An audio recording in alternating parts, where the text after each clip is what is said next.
I used to hate pop drum production. I'd spend hours looking for samples and making grooves, second guessing myself every step of the way, only to be disappointed at the end anyway. But this is part two of a process that I use to remove that frustration and guesswork so that I can get better results faster and enjoy the process at the same time.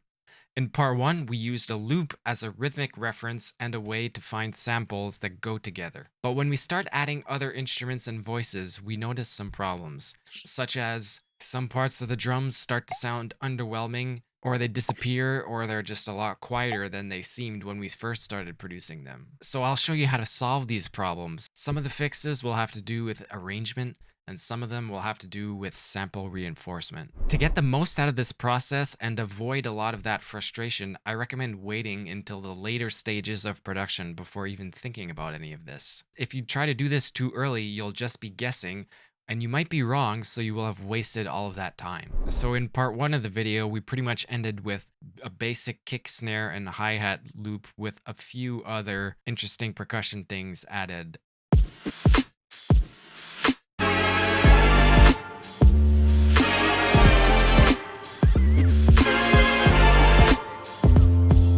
This feels underwhelming because there's a lot less going on than we perceive in most modern pop recordings. So a good place to start is with additional percussion. Shakers are almost always a good choice because they add some nice texture and also reinforce the rhythmic motor of the track. For ease of use, I'd recommend using loops, which you can always chop up or modify later if you want to.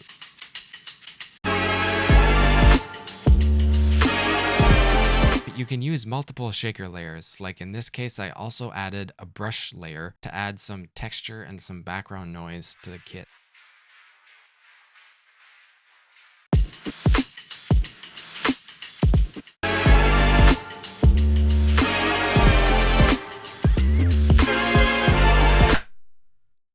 Claps are a staple of modern pop music, so we will add some too. See if that original sample pack has some. If not, no problem. They're pretty easy to find. All you have to do is choose between human or electronic sounding and tight versus loose. To keep it from getting too repetitive, since it's a one shot, you can either place the clap on every other beat or alternate between two or more different clap samples.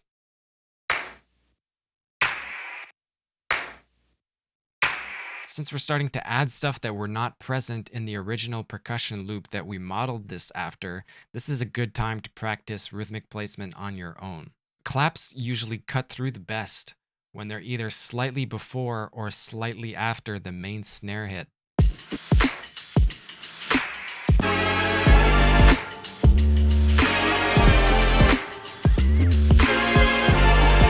Before we move on to sample reinforcement, you can add any other additional percussion stuff that you like. In this case, I added some cymbals and some extra weird percussion sounds.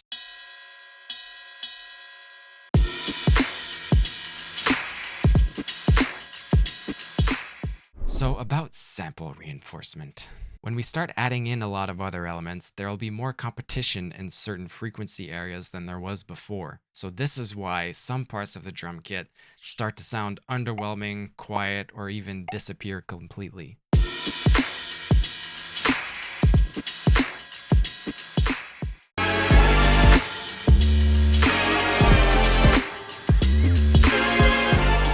This is why I recommend waiting until close to the end to start thinking about sample reinforcement.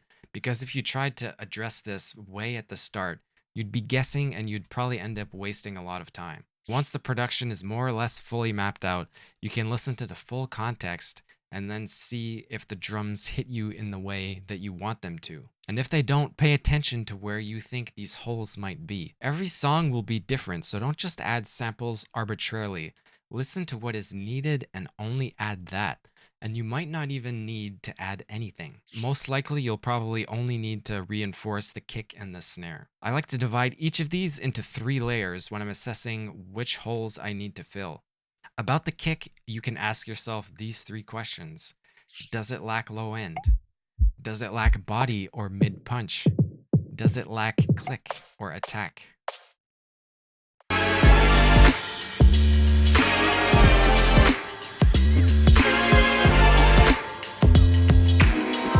snare, you can ask yourself these three questions. Does it lack body? Does it lack attack or crack? Does it lack sizzle? If the answer to any of these is yes, then find a sample to fill that hole.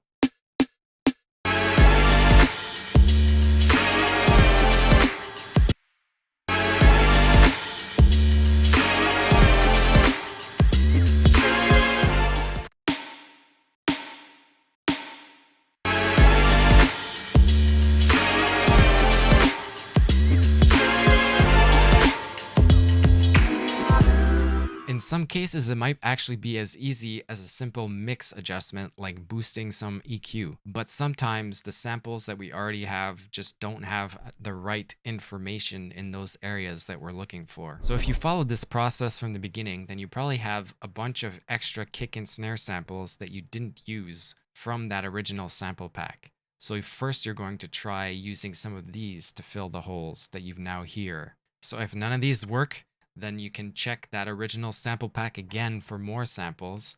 If that doesn't work, then you can check your existing library of drum samples. And if you don't find anything in there either, then you can go back to Splice and do another general search. This part of the process will obviously involve more trial and error. But here are some tips for when you think you've found a sample that would work, but it's just not quite working out yet. You can align the waveforms. So first try lining up the new sample to the original sample as closely as possible so that the waveforms go up and down more or less at the same time. You can adjust the volume. So samples are normalized to be quite loud, and since these samples are meant to supplement, they might not need to be as loud as they come. So start super quiet and turn it up slowly until it just barely fills that hole.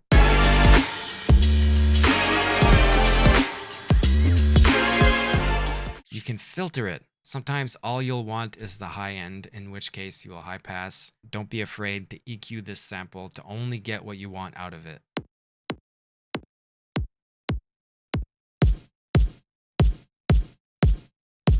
You can also fade the attack or decay. If your original sample has a nice attack, then any other samples that you add might actually detract from that, in which case you'll want to fade the attack. And sometimes the sample will just go on for way too long. In this case, fade the decay. If after all of this, the sample still doesn't fit nicely, then just go and try and find a different one. Once that's done, you just repeat the same process with every hole that you think you need to fill. And it's as easy as that. Now we have a clear process for both learning how to produce drums, but also how to produce drums, get good results, and do it faster. If you want to experience this process in more detail, I recommend going back to part 1 and following along.